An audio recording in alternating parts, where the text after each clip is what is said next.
Glory to God. என் குட்டி தம்பி மோசே சிரிச்சா எவ்வளவு அழகா இருக்கான்.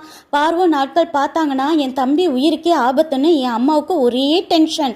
அவள் அழுது அழுது ஜபிச்ச பிறகு கிடைச்ச தேவ ஆலோசனையின்படி நாணல் பெட்டியை எடுத்து கீழ்பூசி அதுக்குள்ளே மோசையை வச்சு பார்வோன் கொன்னு போடுற நைல் நதியிலே பிள்ளைய விட எப்படிமா உனக்கு தைரியம் வந்தது? பார்வோன் மகளே என் தம்பியை கண்டுபிடிக்க எனக்கோ மனசு பக்கு பக்குன்னு அடிச்சு கொண்டது. நல்ல வேளை அவ குழந்தையை எடுத்து கொஞ்சி அணைத்து கொண்டாள். பால் கொடுக்க எங்க அம்மாவையே நான் கூட்டிட்டு வர பிள்ளை பிழைச்சிட்டான்னு சந்தோஷத்துல எங்க அம்மா முகத்துல நிலா போன்ற ஜொலிப்பு இருந்தது என மிரியாம் நினைத்து கொண்டாள்.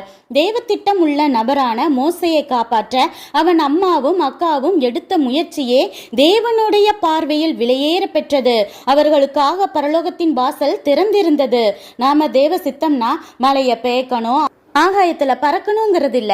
தேவன் சொல்றத செஞ்சாலே போதும். அதை விட்டுட்டு 10 ஏக்கர் நிலத்துல பெரிய சச்சா கட்டி தீர்க்க தரிசனம் உரைச்சு பிசாசுகளை துரத்தினாலும் தேவன் சொல்லாமல் நாமவே செய்கிற ஊழியம் என்றால் பரலோகத்தின் கதவுகளை எவ்வளவு தட்டி கர்த்தாவே கர்த்தாவே என கத்தினாலும் திறக்காது.